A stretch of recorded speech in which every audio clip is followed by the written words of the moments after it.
What up? Want to welcome everybody to the Super Bowl edition of Football Fan Talk. I'm your humble host, Big G.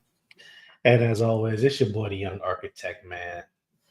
Yes, indeed. And as you can see, Raider Mike is out of commission for this evening, but I do have his score for the game as well as his winner. And man, we're going to, of course, get into our Super Bowl picks. But before we get there, we're gonna talk a little. Coaching, a little Hall of Fame, a little NFL honors. To walk our way through and get down to the finish line. Yes. Usually the architect will lead us off and talk about the action from the week before, but there's been one significant coaching change, and it has to do with my team, so I'll lead it off. The Dallas Cowboys have brought my boy out of retirement, Mike Zimmer, to be the defensive coordinator. Now, Mike Zimmer, he was a defensive back coach when we won our last Super Bowl versus the Steelers. And he went on to be a D coordinator for 4 different coaches for the Cowboys. So imagine that. Usually a coach always brings in his own staff because, they go who they're most comfortable with. But Mike Zimmer was so good at his job that he started off with under Barry Switzer, and then when Chan Gailey came, he stayed, and then Dave Campo came, he stayed, and then when Bill Parcells came, he stayed. So, he had a bunch of top 10 defenses for everybody, and then he also had top 10, or he had a top 5 defense with the Bengals and the Vikings as well. So, we lose Quinn, which people thought was a blow, but hey, man, we gained somebody who I think is a better defensive coach than him. And on this team, he has a whole lot of tools to play with, man. He has a very good defensive line, a very good defensive backfield. As you can remember, with those Vikings teams, man, they had some tough secondaries because they had corners that lock you up, which made the whole team or the whole defensive squad way more aggressive. So I'm looking for a lot more aggression and more turnovers than even when we had under Quinn. So I'm happy about that. Architect, I know you're a little younger, so you might not be well versed on Mr. Zimmer, but what do you think of the hire? Just looking at it, just from remembering his time with the Vikings, I think it's a good hire. Honestly, I honestly think it might be a bit of an upgrade from Dan Quinn. Yeah. If I'm being honest, I think with Zimmer, he's not, because I think the biggest thing that I thought was lackluster when Dan Quinn was calling y'all defense, he had Micah dropping into coverage. Me personally, that was one of the biggest blunders that I saw all season from somebody. Because in my honest opinion, if you have Micah Parsons, whether his hands are in the dirt or whether he's just sitting there waiting to come at you off the edge, there's virtually nobody who can stop him. Yeah. And quick side note, Zimmer runs a 4-3, so Micah, he's gonna be coming off the edge. He's coming off that edge. And there's been numerous amounts of times where you see Micah change a game when he's coming off that edge. You don't see him making a whole lot of plays out there in coverage. You just don't. Yeah, exactly. You know what I'm saying? There was a point in time, I think, when y'all first hired Quinn, didn't y'all have him playing fucking nickel corner or something like that? Like, man, they had him all over the place, man. Like, nah, man, play that man like how y'all was comparing him to, when y'all was comparing him to Lawrence Taylor. Play him like that. Let that man rush. Exactly. He has one job: get to the quarterback. That's what I'm looking forward to see Mike Zimmer do.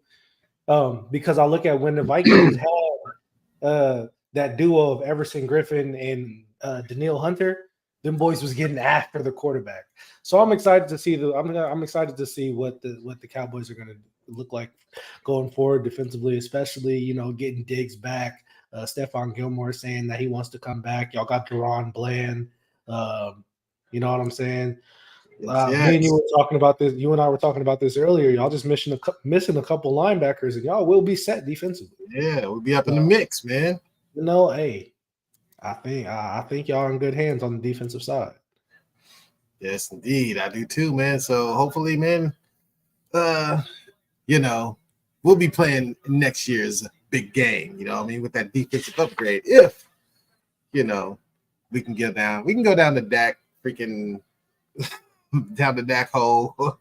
But Honestly, I don't even know if Dak is seriously the problem, in my opinion, man. I think it really is play calling too, man.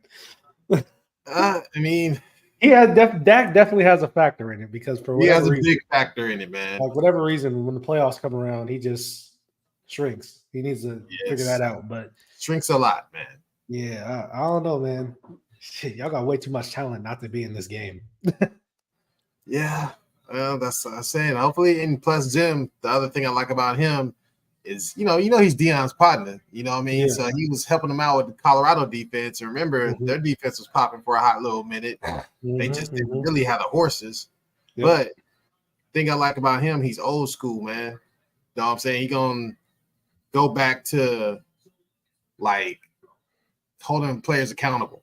So we might hear some rumblings about him and Parsons not getting along for a little bit or something. I don't know, man. A lot of these new age players, they like to be coddled. I think that's a big problem with Belichick. Why Belichick doesn't have a job, Bieniemy. He's been known to get out of those guys, like those old school guys. Like I think they're starting to fade out a little bit. Yeah, that's why the league is getting softer, man. I mean, I think if you want to win and you want to if you want to be held accountable, you want to put in the work, man. I think a coach like Zim, he's one of those kinds. He's one of those kinds that can get you there. I think that's why also you're starting to see a trend of more former players getting that head coaching position because they can kind of have that old school kind of thing because they actually played the game. You know what I'm saying? So players kind of respect it a little more so they can get on them a little bit more. Like you look at it, D'Amico Ryans, Dan Campbell, now Antonio Pierce, some other guys around the league. Like those guys that have played, they get a little bit more respect. When you're telling them, oh, you're doing this, you're doing such and such wrong. Yeah, and the dudes you just named, they're the people that hold players accountable too. So exactly, I'm saying, hopefully, hopefully it's a good hire, man. Hopefully we can get up in there. I hope so. So, all right, man. Besides that, any more coaching news? I think you had something, didn't you?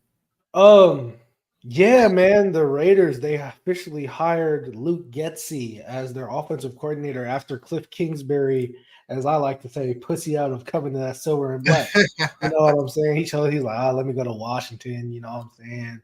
There's not as much expectations. They're totally rebuilding, But I like what Antonio Pierce had to say about it. He's like, not everybody's meant to be a Raider. And honestly, it's okay. Cliff Kingsbury, he can go to Washington. You know what I'm saying? They have a top 3 pick. They can potentially trade to go get the guy that everybody knows that he wants. He wants Caleb. Yeah. So, he has a chance to go do that. Also, I think it was some contract thing where he wanted 3 years and the Raiders were offering him 2 or something like that. I don't know. But Luke Getsy hire, I like. He was the Chicago Bears offensive coordinator. So again, the rumors of the Raiders potentially trading to get Justin Fields is back in the air. But also, he was the passing game coordinator with the Packers when Devontae had I believe it was his 2 most productive seasons. Luke Getsy was the passing game coordinator, so Devontae he kind of played a factor in them hiring Luke Getsy, which again, I like where the Raiders are doing, where they're listening to their star players. This is what we need. This is what we need to do, and it's cool. It's cool to see that they're actually building a culture that Raider way that so many coaches have come in and say, oh, this is how the Raiders do it.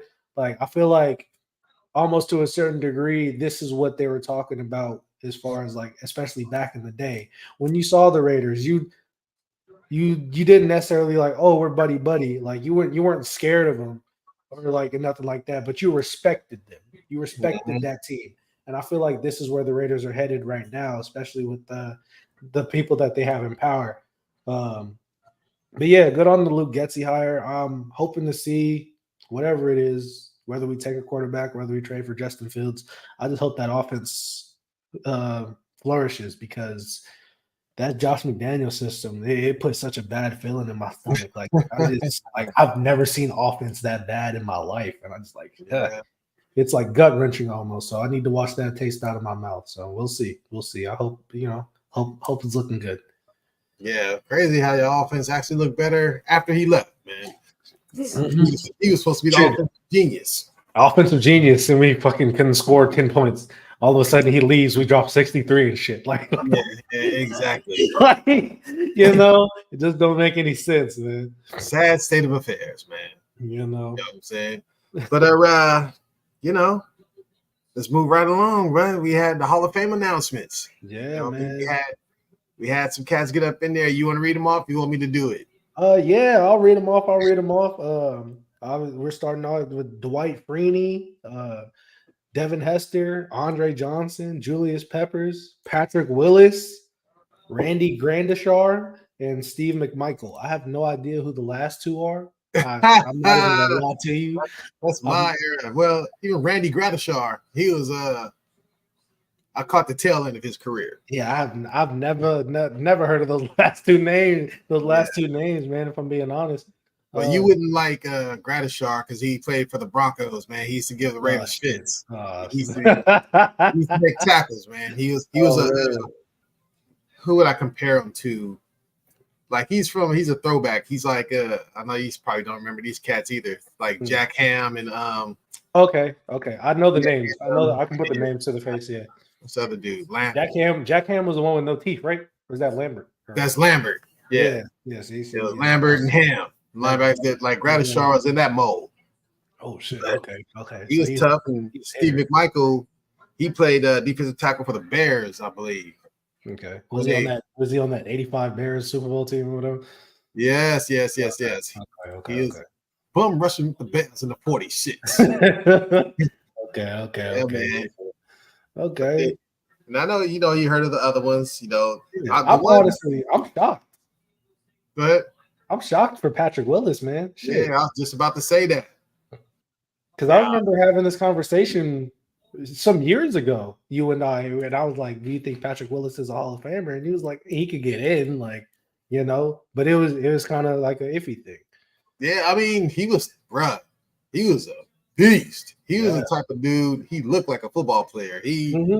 I mean, that dude was built, man. He looked like a brick house, tackling machine.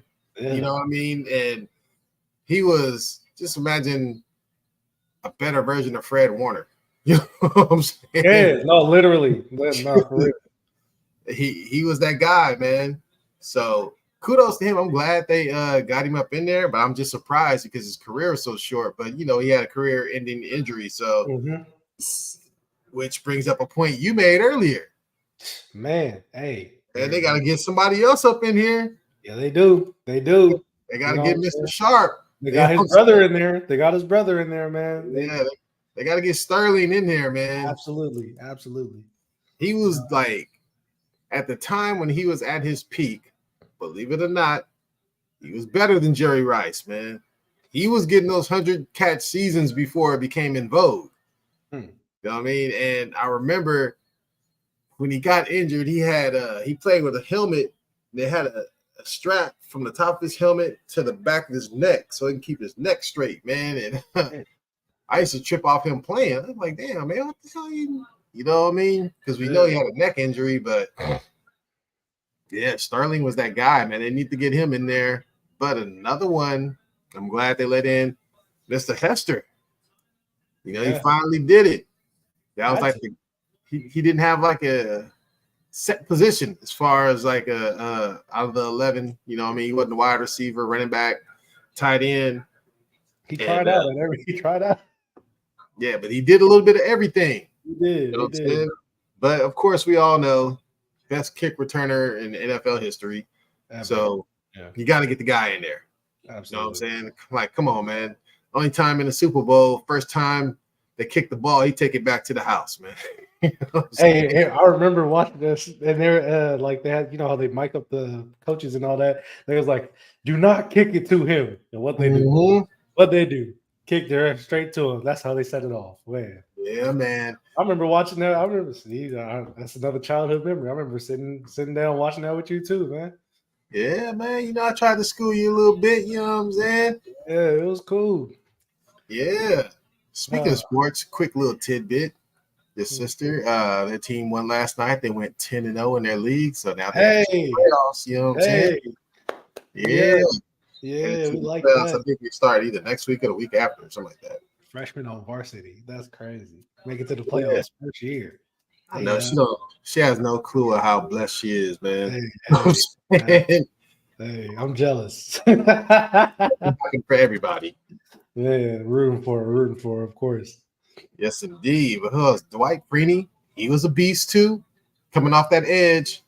You know what I mean? Do you have any memories of him? 'Cause I know you're More so on the latter side of his career. Not really. Like okay. I remember him. I somewhat remember him on the tail end of Indianapolis, but Mhm. I really remember his. Believe it was like one season in Arizona. Uh, he wasn't even all that. It wasn't like nothing crazy, but uh, I just remember hearing that name. Every Mm. so often. I think, yeah, I'm looking at the stats right now. He had 8 sacks in Arizona, and he was 35. It was like like an ageless wonder type of thing. Yeah, yeah. But yeah, no, I don't remember much of Dwight like early in his career. I knew he was good. I knew he was kind of like the him. It was him. What was it? Bob Sanders or was it Bob Sanders? Yeah, yeah. Bob Bob Sanders, he did Sanders. defensive player Yeah, of the year, safety. like those dudes over there on the defensive side. But I just really, if I'm thinking about that Colts team, I'm thinking of 3 people. Goddamn, Ken James, Marvin Harrison. that's it. That's it. And you can sprinkle in some Dallas Clark. You know what I'm saying? Yeah. But other than that, nah. Jeff It's those Saturday. three. Yeah, Jeff Saturday. You know what I'm saying? Reggie Wayne. Nah, but nah, for real. I couldn't tell you much about Dwight Freeney other than I know he was Yeah, an old dude. he was a beast, man. He was a beast. What about? Do you have any memories of Julius? Oh Mr. yeah, absolutely. I like Julius Peppers because he was a basketball player. He Yeah, was a you know about basketball to player. say he's a power forward at Yeah, North Carolina. I Balling. definitely. He was playing. Yeah, he was what's it called? That man, he was nice. He was real nice. I remember him in Chicago and even in Green Bay when he was older. You know what I'm saying? Like, um, his early Carolina years. That's when I wasn't really into football that much. You know what I'm saying? Yeah, that's when he made his legend, though. yeah. And what's it called? But definitely, I remember like the latter years, Chicago. I remember reason why I remember him in Chicago because he got paid. He got paid something crazy. I forgot what it was. I think they made him like one of the highest paid defensive ends or something like that. But yeah, Julius Peppers was getting that money, and I just remember him. He was one of those dudes. Because most of the time when they would talk about basketball players that would transition to playing football, they were all tight ends. You know what I'm saying? Antonio Gates, who's the other one? Tony Gonzalez, you know what I'm saying? Those type of dudes. Yeah. Then I heard, 6'7" screaming at you off the edge. That's kind of insane. You know what I'm saying? Julius, when he signed with the Bears, it was a 6-year, $84 million contract. Yeah, that's what I'm saying. That's kind of like at the time, that's kind of crazy. But only 19.9 was guaranteed. Yeah, which is kind of, He had a $6.5 million signing bonus, 19.9 guaranteed, an annual salary of $14 million. He only played there for 4 years. Yeah,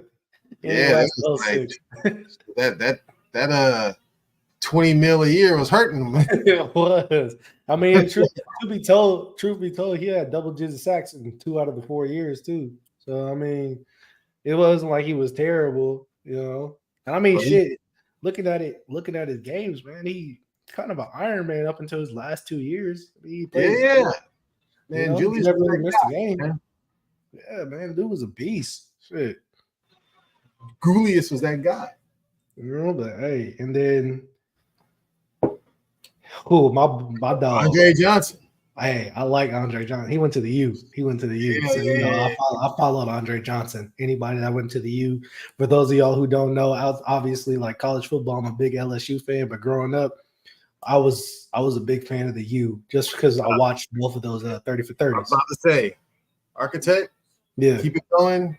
There is a mosquito here. I gotta get him because when I get bit. Yeah, I know. Go ahead, do your thing. So cool. That means I can tell me my little story. Yeah, but tell it. Growing up, I was a big Miami University fan. You feel me? Like I had watched both of the 30 for 30s. I wanted to go there. And this is like right before I was a big LSU fan. And obviously that 2001 team, that 2001 Miami University team, they were hella good. And obviously Andre Johnson was one of those guys. Now looking at Andre, man, like obviously outside of JJ Watt, when you think of the Houston Texans, you think of Andre Johnson, man. Kind of came into the league just kind of doing the same thing that he was doing, you know what I'm saying, that he was doing in college. Shit, man, truth be told, Andre Johnson, he's kind of underrated. He's kind of underrated in my opinion. He's one of those dudes. He didn't really talk much. He let his game do the talking. Now, I do remember this. I do remember this one game though. Goddamn Cortland, was it Cortland Finnegan? Yep. He tried him. He tried him that day. Beat down. Andre hit him with a nice 2-piece. Man, I think it was more like a 4-piece. That man, he ripped his helmet off, said doop doop doop. You know what I'm saying? Hey, that was. But Andre Johnson, man, he was that dude. He was that dude. Granted, I wish he was one of those. He was one of those guys I wish could have got a Super Bowl. You know what I'm saying? But the Texans organization, from the time he came in to the time he left, like it just wasn't. It wasn't in the cards, man. You know. So, yeah. But hell of a receiver. Definitely a top receiver of his time. You know, I mean, shit. Let's looking at his numbers. He's got what? He's got 14,000 yards. You know what I'm saying? He deserves to be here. Yeah, he took a lot of beatings for the Texans, man. You know what I'm saying? Mm-hmm. Like he had David Carr as his quarterback for a minute. Yeah, he definitely deserved to be in the Hall, man. Congratulations to all those dudes. They all deserve to be there. Even Randy Gradishar, that was like probably overdue for him. Mm-hmm. And McMichael. And definitely, congratulations to I don't want to point anyone else out. Those are the old school dudes, so it's okay to point them out. But, the newer guys, I'm just like, I'm glad they all got in, man. All right, so now I got a quick question for you for next year's list. These are the guys who are eligible for their first year. I'm gonna list some names, and you just tell me yes or no. All right. So we got Eli Manning.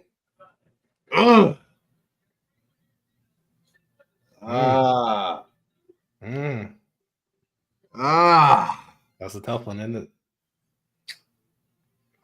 I mean, he beat Brady twice. All right, I say yes, man. Okay. You know what I'm saying? Well, football is all about the ultimate prize. Yep. He beat the GOAT 2 times. So I'll say yes. Okay. After Eli, we got even though that freestyle he kicked was kind of weak. That shit was trash. We got Luke Kuechly. He's in there. Yes. I was saying if you let Patrick in, you kind of gotta let Luke in. Yeah.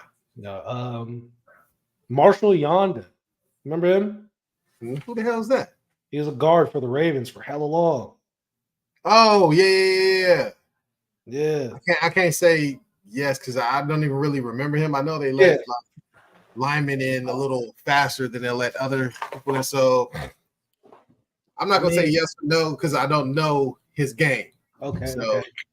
All right, Joe Staley. He's a tackle or something? He's that tackle for the Niners for hella long. No. Okay. Darren Sproles.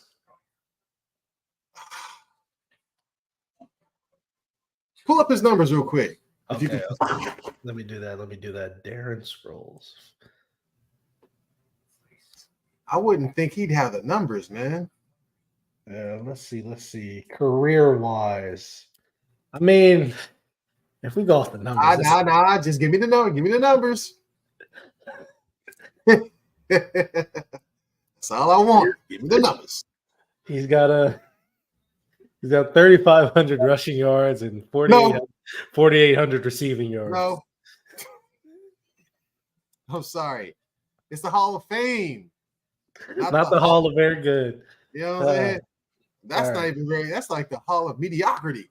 I mean, he's given us some great highlights. He has. Nah, man, I can't roll with that, man. Nah, dog. Demaryius Thomas. Wide receiver, right? That's the one that passed not too long ago. Yeah. Let me pull up his numbers.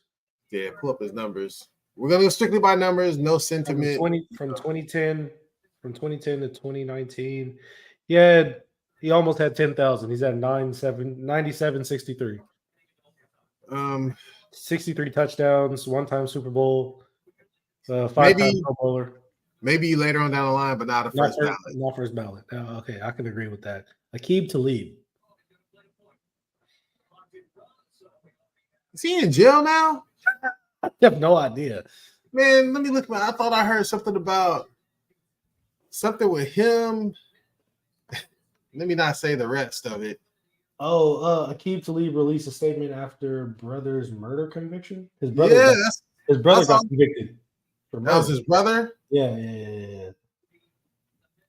Yeah, that was his brother. His brother got sentenced to 37 years. Oh, okay. I was like, shoot, I thought I remember something about a murder or something. Yeah, no, that's his brother. That's his brother. Aqib Talib, 35 picks on the career. He may get in someday, but first ballot, no. First ballot, no. Okay. Beast mode. Marshawn Lynch. Get him in there.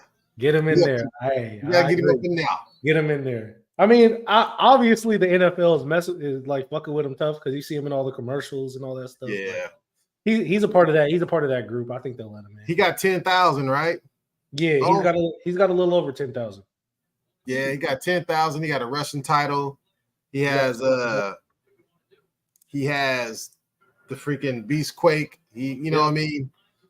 He almost got 100 touchdowns. He got 85. Yeah, that's what I'm saying. He got all the measurables, so you got to put him up in there. I mean, he's part of the 2010s All-Decade team. You know what I'm saying? Like, I tell you what, man, that man's Hall of Fame speech is gonna be something special. That man gonna be off the hen dog. He's gonna be toe up. Hey, but no, I bet you hear, you know what I'm talking about? Probably about 100 times. 100 times. You will hear the Oakland come out, boy. I know it. I ain't mad at it. All right, just a couple more names for you. We got Terrell Suggs. Yes. Okay, and lastly, we'll go Clay Matthews. Yes. You got to get him in there, man. Clay Matthews, the Matthews clan. Them dudes, I think it's a brother, an uncle, a father. I think they got they damn near all in there. Bruce, it was Bruce, Clay Sr., and fucking they got generations. Yeah. Shit, goddamn I mean, he got 91 and a half sacks in his 11-year career. Got to get him up in there. Yeah, for sure. Yeah, but yeah, those are the notable names, I would say. With with a sprinkle of what the hell. Let me hear the what the hells, man. Who the hell? Who's Ryan Khalil? He's a center for the Panthers. Who? Ryan Khalil. I never heard of him, man. Let's see. We got. Let me take that back. I believe I heard like that name, but like not in a prominent manner. Gotcha. You see, you got. Oh, okay. What about Eric? I've heard of Eric Allen. He played for the Raiders. Oh man, you gotta get him up in there. Yeah, he should have been in. Really? He's like that? Oh, Eric Allen, man. He was there was like a space and time where the corner position, man, they had some beasts. It was like Dion, of course. Mm-hmm. Yeah, Aeneas Williams, Eric Allen, and Rod Woodson was in there. Okay. Who else? I forget the little dude that played for the Jets, man. I think it was McMillan. It was like a bunch of different corners where it was just like you didn't want to go in there, but Philly had a defense, and Eric Allen, we used to call him the Green Eye Bandit because he's a little light-skinned dude with green eyes, man. Yeah, he like on the Raiders. He's like on the Raiders talk show or something like that. So Eric Allen was a beast, man. He should be in the Hall. Okay, no doubt. Yeah, you and I talk about this. I bring up this dude every once in a while, London Fletcher. London, he should be in there. Little 5'8", 5'9" linebacker. Yeah, I mean, he was like a little human muscle. I'm saying he was a team captain. I believe he was on that Rams team that won the Super Bowl. If I'm not mistaken, he might have been on there. London Fletcher? Nah. Let me see. That's the dude that played for Washington for hella long. For who? The dude that played for Washington. Bruh, telling you. Let me see. He played for the Rams, man. He did play for the Rams. 0102. Oh shit. Yeah. Yeah. I think when they won. Damn, he played from 98 to goddamn 2013. Shit. Yeah, that's what I'm saying. Ah, Let's see. 5'9", 250. Shit. Yeah, I told you, and he won a Super Bowl with the Rams. That's crazy. I did Got to put London up in there, man. Damn. You got to look for too damn long. London. He's one of our dark chocolate brothers. He has that skin elasticity, so he can play a long time, man. Man, I'm saying he got some of that black don't crack. No, for sure. And who's Ricky Waters? Ricky Ticky Tabby. He was running back first of all for the Niners. He was a big back. He was out of Notre Dame. Mm-hmm. He was catching, and he could catch it and he could run it. He almost got like, I think, because Roger Craig did 1,000. He was the first running back ever to do that. 1,000 rushing, 1,000 receiving. And I believe Marshall Faulk did it. And I think those are the only two. 1,000? Yep. No, Christian McCaffrey just did a couple years ago. Did he? Yeah. Well, that solidifies him as the best white running back. Yeah. Yeah, he did that I think, was it 2 years ago? I was going to say him, but he did it with the Panthers? I think so. Let me see. Let's see. I forgot what year it was. He definitely went for 1,000. Let's see. Christian McCaffrey, Roger Craig, and Marshall Faulk is the only players in NFL history with 1,000. He just had 1,000 receiving. He had 1,005, but he had 1,300 rushing yards. Yeah.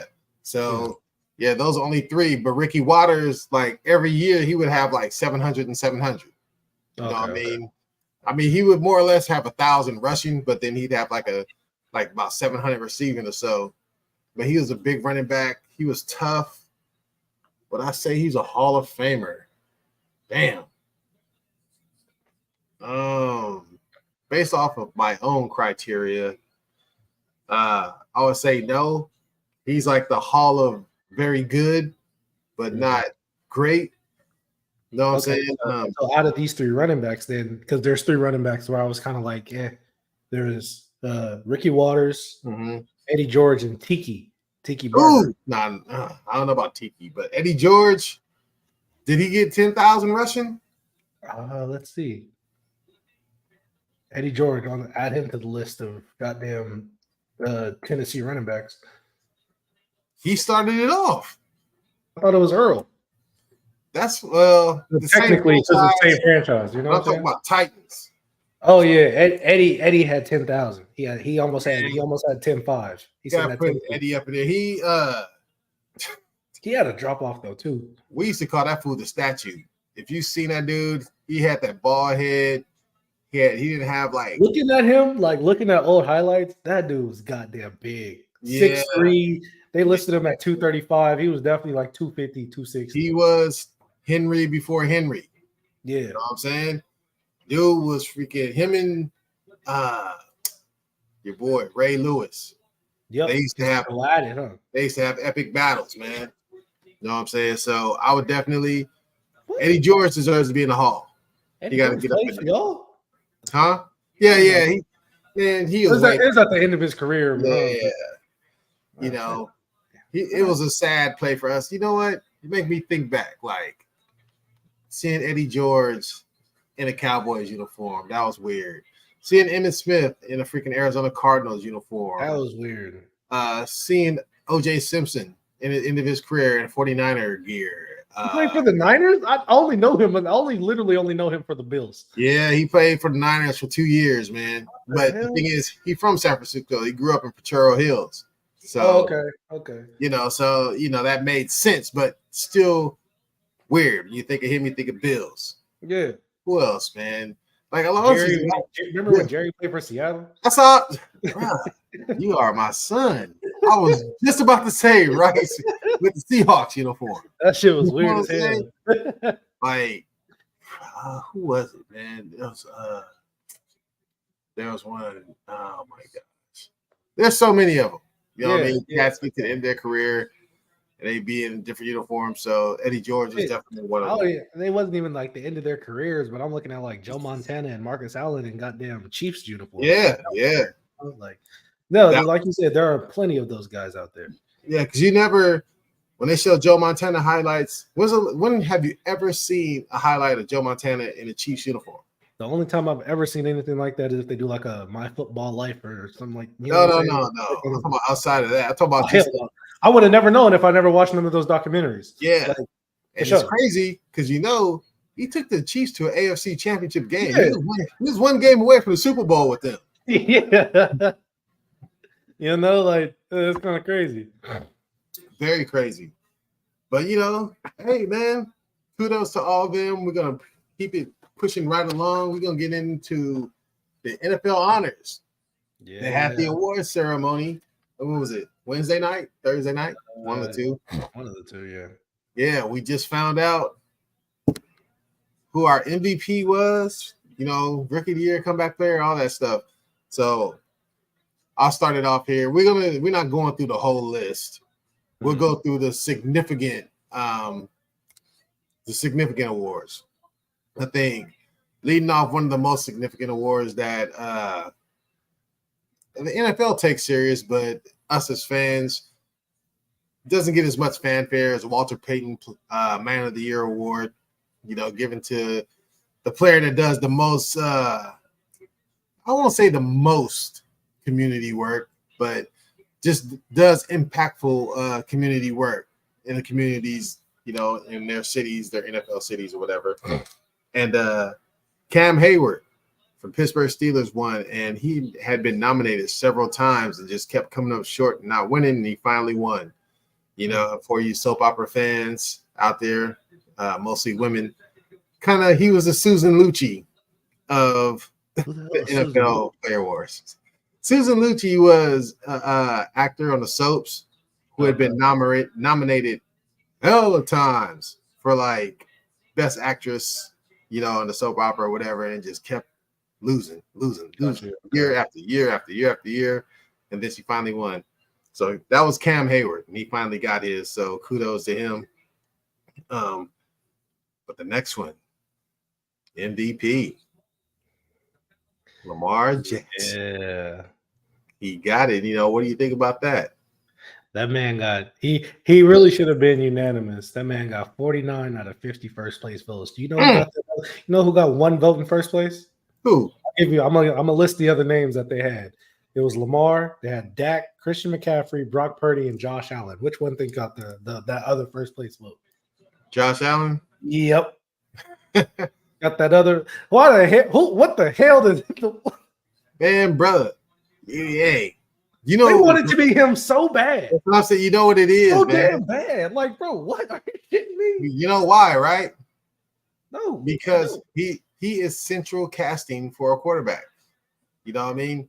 Tall, lacks melanin. You know what I'm saying? He got the rifle arm. I mean, that's just what it is, man. It's just what it is. Well, had the Bills been better, Lamar wouldn't have won that mug. Oh, for sure. Absolutely. If the Bills didn't struggle, Lamar could have went goddamn undefeated and they would have gave it to Josh Allen. But, it's honestly and wholeheartedly, if you look at in my opinion, the top two quarterbacks are the ones of the African descent, if you will. You know what I'm saying? You got Pat Mahomes and you got Lamar. You choose your 1A. You choose your 1, you choose your 2. Whichever one you want to lean towards. Me personally, I'm a Lamar Jackson guy. I like the way he plays football. Well deserving. Granted, what happened against the Chiefs wasn't great, but I mean, shit. You're talking about a guy who quite literally should have been a top pick in the NFL draft. Fell all the way to 32. Everybody's calling him a running back. Oh, he can't last in this league. He can't play in this league. So now he's a 2-time MVP. Yeah. I mean, hey, man, that that is something that you can't take away from him, man. It is definitely well deserved. Well deserved. Especially because again, he doesn't have top tier talent outside of his tight end. Yeah. You know what I'm saying? Um, good on him. Good on him. Hopefully, they get some more pieces and they can run it back. But I want to see Lamar get a Super Bowl, man. What did you think? What you think about Lamar getting his second MVP in what, like, was it Well, 4 years? yeah, man. Well, I'm gonna do this. I graduated from high school in 1989. 1989. Listen to these names. This is the MVP quarterbacks only. There's running backs mixed in here. I'm not going to name them. I'm only going to name the quarterbacks. So, and it's not, it sounds a long time because I say 1989, but it's not going to be, what I listed. So listen to this. Joe Montana, Steve Young, Brett Favre, Kurt Warner, Rich Gannon, Steve McNair, that's one.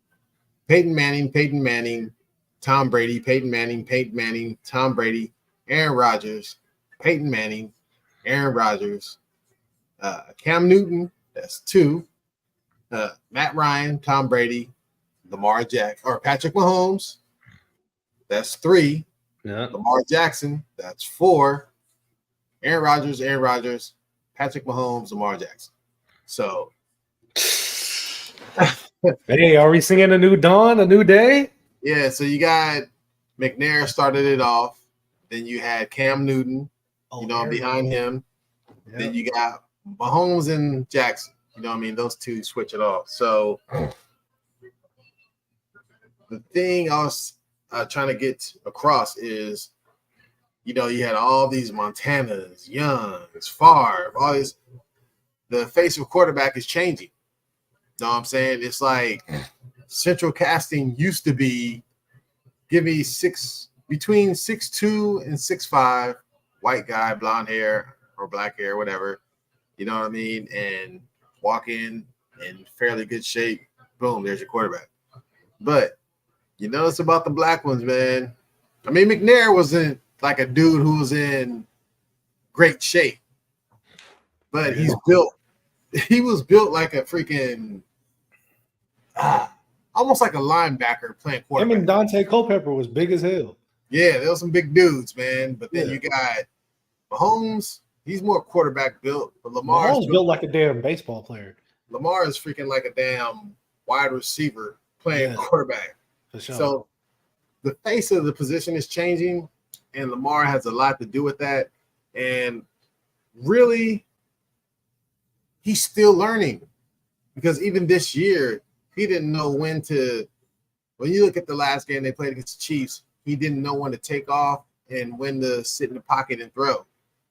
Because a lot of times he should have took off and run. You know what I'm saying? And he did not do it. And that was that cost his team. So you have to learn. I remember Donovan McNabb going through this. You know what I mean? I remember he kind of perfected it a little bit to where he knew the mix between the two, how to work them. But he never got to that point where he perfected it. Lamar is closer than him. Do you think – I think Lamar should look at Michael Vick when he came back from his vacation, we'll call it. Yeah, when he was under Andy Reid. I think he should look at that because I think that's when Michael Vick perfected it. If Michael Vick was like that his entire career, that'd be a totally different discussion. Well, you know what that was, right? Because Michael Vick said he never looked at game film until Andy Reid kind of made him look at film. He just went out and played. So, which is still crazy. Yeah, kind of like the Allen Iverson effect. Yeah, I mean, I think that Lamar, like I said, he's still learning, and it's not just him. His offensive coordinator, who is also good. I forget his name, but he came from the University of Georgia. Not Todd Monken. Let's see. I forget his name. At the tip of my tongue, too. Yeah, it is Todd Monken. Yeah, Munkin. Yeah. So once they perfect it to where it's like, look, bro, all else is failing and breaking down, you can still use your legs, man. You don't have to. You're especially now. It should be easier. He's a 2-time MVP. You know what I'm saying? Like, who can tell you you're wrong for running? Man, shit. You got shit. Harbaugh already be letting them low key call plays and when to go for it on 4th down and shit. Yeah, So I'm like, bro, shit, just whatever you. I mean, during the regular season, if you want to work on staying in the pocket, do that. When it comes to freaking, you got to win a game, playoffs, Super Bowl, you better take your ass off running. I don't care if you rush for 250.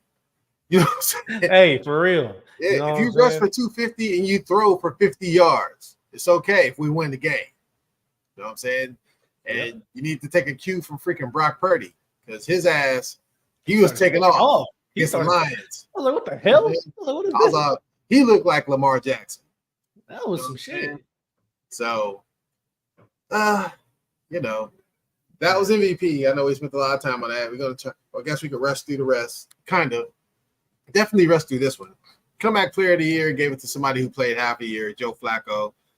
I don't know if there is someone else more deserving. I'm not sure. The only other person that got more for first place votes than him was DeMar Hamlin. But obviously, you know. Yeah, shit. Man, he shouldn't. I don't think he should even play, man. When I saw him on that fake punt, I was just like, man, what the hell are they doing, man? Yeah, I don't know. The other one you could have said was maybe Baker Mayfield, but he should have got it.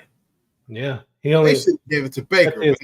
Get this, Baker only got 93 votes, as opposed to how many did Flacco get? 151. They don't like Baker, man. They don't. As much as they hyped him up and shit, like Baker Willis got his team to the fucking. He got his team to the. That's what I'm saying. What he did for the Bucks was more than what Flacco did for the freaking Browns, man. If you ask me, I agree. Opinion. I agree. Yeah, Baker pissed somebody off. So was that it for the nominees for that? You also had Matt Stafford and Tua, but nah. Maybe Tua if the Dolphins had done better, but yeah, nah. Oh well. I think Tua's gonna flame out in a couple seasons, but that's for another show. Yeah, I can see that. I like Tua too, man, but something's missing. Mm-hmm. So then after that, we got Defensive Player of the Year, Myles Garrett. No real surprise. No surprise there. Defensive Rookie of the Year, Will Anderson Jr. Yep. Well deserving. You know, Houston Texans, boy, because they also got the Offensive Rookie of the Year. So, and CJ Stroud. Texans. CJ Stroud, nobody else was going. I like Puka Nacua, but no. Texans' future look real bright, man. Real bright, yeah. Coach of the Year, Kevin Stefanski. Pissed me off. Who you think should me off? D'Amico Ryan. D'Amico Ryan should have had Coach of the Year, bro. Yeah. You take a Texans team who was literally in the can. Yeah. They won, 2 games? 2. Yeah, that was took cold. Them to the playoffs. That was some cold work. Are you shitting me? They said he lost via tiebreaker. It was both had 165. Mm. And if you want to be real, didn't the Texans go deeper in the playoffs than the goddamn Browns? Like, yes, they did. They beat the Browns, didn't they? I think they did. Like they beat the Browns.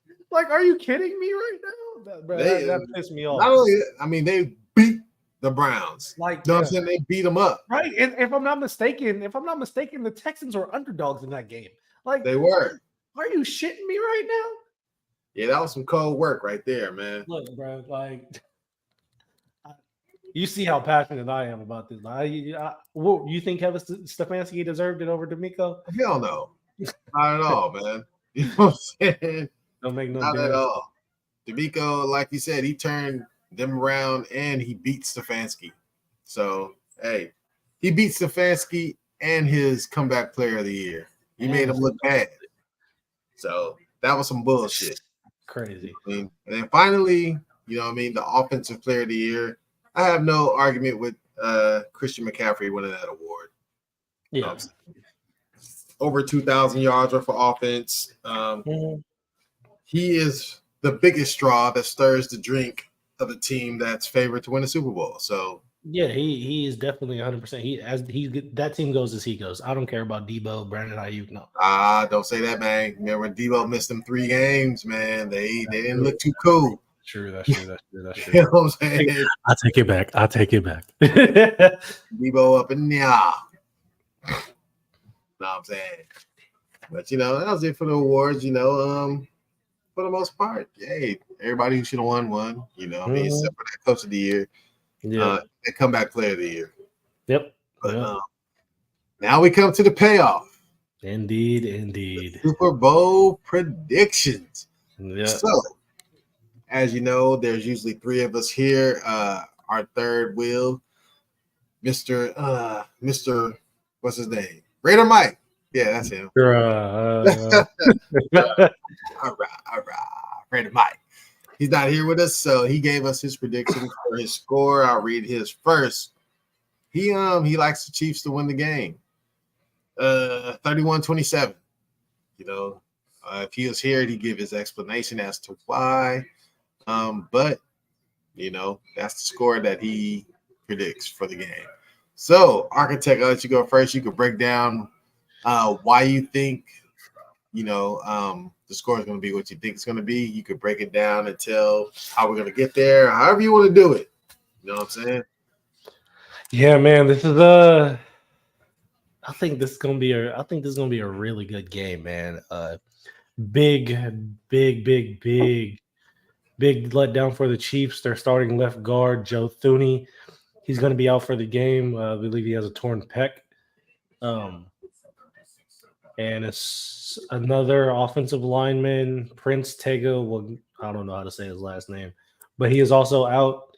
But good news, Jerick McKinnon, he's questionable, which I'm assuming he's probably going to play. The Niners doesn't look like they haven't released their injury report just yet. But I think this is going to be a really close game. Both teams kind of coming in off of in my opinion, a lackluster win from both sides, especially the Niners. But both of these teams, these coaches, it's really going to be a head-to-head thing. Now, on paper, the Niners should run away with it. You know what I'm saying? They have the better team, just straight up and down. The main thing that the Chiefs have that the Niners don't is that boy number 15. Oh, boy. And I think it's starting to get to the point where we look at Patty Mahomes, where we kind of look how we looked at Tom Brady. You just can't count him out. You just can't. Because if you remember, after the first couple of weeks in the season, they were like, the Chiefs aren't going to do it. They can't do this. They can't do that. Look who's in the final game now. You know what I'm saying? Drop balls, goddamn players being offsides. Looked like the world was against them. But somehow, some way, Big Red, Andy Reid, Travis Kelce, and that bad boy Mahomes made it all the way to Vegas.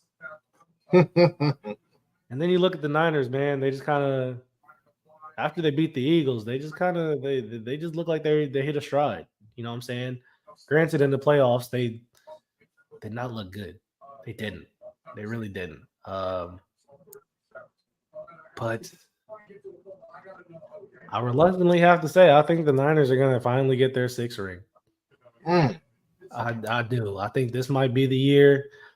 I don't want to I'm not counting out Pat Mahomes because anything could happen, but I think the Niners, if this is the year that this is the year that they have to win it before everything just kind of goes to shit, in my opinion. That window, I think this is the last leg of their window. And I think they're going to go, I think, Shanahan's going to throw everything he can out there on the field. I think the Niners are going to win it. I think they're going to win it by a field goal. And I'm going to say the score is going to be 27-24.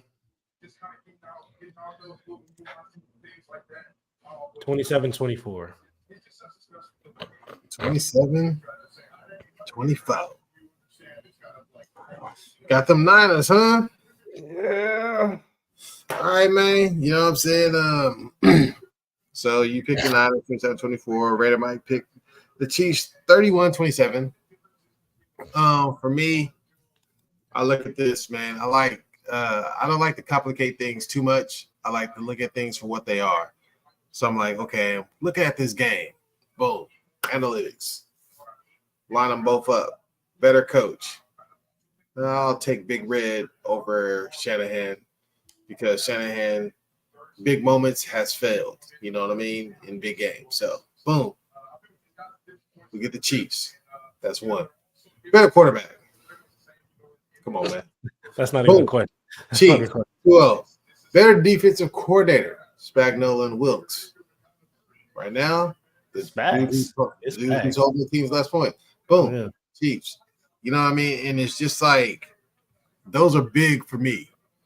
The person called offensive plays, the person called defensive plays, and the signal caller on offense. You know what I'm saying? So all those go to the Chiefs, despite the 49ers having the number 3 offense. And their offense is high-powered, but they've shown vulnerability in the playoffs, where the Chiefs have shown stability and perseverance. Chiefs went on the road twice, man. They went to Buffalo. It's not easy to win in Buffalo, man. They went up there and they won. Definitely ain't easy to win in Baltimore. They went there. They won. You know what I mean? And the Niners was at home all playoffs. Most people think they shouldn't have got past the Packers. They shouldn't have. You know what I'm saying? And then guess what? Even more people think they shouldn't have got past the Lions. You know what I mean? So I'm going by my eye test, man. And this isn't like bias either way, because I have no horse in this race. I don't give a damn who wins this game. Doesn't matter. My team ain't here. But just looking at it, I gotta go. I gotta go with the Chiefs, man. I just think I looked at the line when it first came out. It was -1.5 for the Niners, bumped up to -2.5, and I'm wondering why. I'm like, God dang. And that scares me, because Vegas knows more than what we know, and they're adding on points for the Niners. So I don't know if they're trying to get the money to go 50-50 so they can win, or they really think the Niners are tougher. Nowadays, you just don't know. With all that said, that's a bunch of gambling talk and, football nerd talk. I'm going to go with the Chiefs to win it, 34-27. I just think Mahomes will find a way.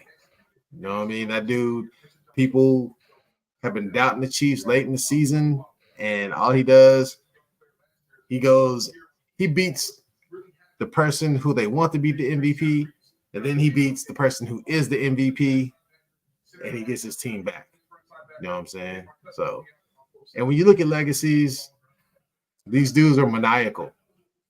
The great players are maniacal. Freaking Michael Jordan, we're hearing stories about him. He used to create narratives so he can freaking put them down people.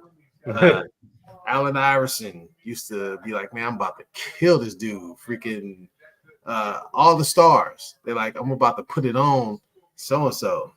So you think Mahomes ain't thinking like, man, I'm going against Mr. Irrelevant. What the fuck? Y'all comparing me to him? Y'all think he could beat me? Okay. Okay. You know what I'm saying? If there's no NFL script intact, you know what I'm saying? Wouldn't it be the first? He'll be the first fucking Mr. Irrelevant to fucking roll and blah blah blah. He led his team. He's the next. Oh man! I tell you what, if Brock Purdy manages to win this game, he is going to be the most popular white man on the planet. I guarantee you that. Would you obviously not on the defensive side, but like what other time have you ever seen a a legit game manager with all this talent get so hyped up? In your years of watching football, like I don't know, for whatever reason, I instantly thought of the Ravens when they had Trent Dilfer at quarterback, but I can't even say that. I was about to say I can't even say that. I genuinely can't. Trent Dilfer is garbage, man.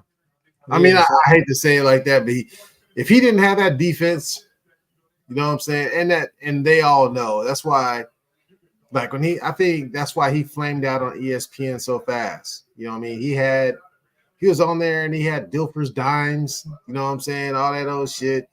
But I think people are looking like, you out of your goddamn mind. You ain't even good, man. You was the recipient of a great defense, which is kind of the same mold as Brad Johnson. He was a quarterback. I was just about to say, yeah, for the Tampa Bay, right? But they had a great defense too. You know what I'm saying? Like Jeff Hostetler, who was a quarterback for the Giants, who had a great defense. The whole thing, their defense was like, just don't fuck it up. You know what I'm saying? That's not Brock Purdy. Brock Purdy's better than all three of those dudes. I will give him that. He's more than just a game manager. He can actually, in the offense he's in, he can do what they ask him to do. And they trust him to do more. Like those other quarterbacks, the coaches is just like, you look here, you throw here. Yeah, you hand it off. Hand it off. Hand it off. Oh, shit, it's 3rd and 10. Just get us 6 yards and we'll punt. You know what I'm saying? Whereas Shanahan look at Purdy like 3rd and 10, man, you got Debo, Ayuk, Kittle, McCaffrey, man, 3rd and 10, give me 12. You know what I'm saying? Like he ain't like give me 6 and let's give up. So Purdy's better than those other dudes. That's why I think the Niners, I'm picking the Chiefs, my logic. But man, I'm not gonna be surprised if the Niners win the game. They're good, man. They got everything you need. They got the tools. You know what I mean? They got the toolery and the jewelry. You know what I'm saying? So, hey, man, they can do it too. But I think they're gonna lose. Yeah, man. Hey, I'm not picking Clyde Drexler over Michael Jordan, man. You can't get me to do it, man. And with that said, man, we're gonna sign off for this week, man. And I'm like, Young Architect do his thing. Yeah, man, it's the Young Architect, man. I appreciate everybody for tuning in as always. You know what I'm saying? Make sure you like, comment, subscribe. And shit, man. I'll see you after the Super Bowl. Yes, indeed. And like you said, see you after the Super Bowl. But after the Super Bowl is over, we don't stop. We stop doing football fan talk. We go on to sports fan talk, and we take hot topics that's in sports in general, whether it be NBA, MLB, WNBA, soccer, whatever the case may be, college basketball, pro basketball, whatever, just anything in sports in general. So, like, if you put anything in the comments that you want to hear us talk about, we'll do that too, but after NFL, it doesn't stop. We keep doing it year round. So stick with us, and like Architect said, like, share, subscribe. And hey, we'll be back. But this week we're on Friday. Next week we'll be back on what? What do you think? What do you think? You want to do it Wednesday? Wednesday works, yeah. Okay, so we'll be back next Wednesday. Hopefully, unless there's a playoff game for my daughter's basketball team. Subject to change, but we will be back next week regardless. Absolutely. So, see you then. Until then, peace. 2 fingers.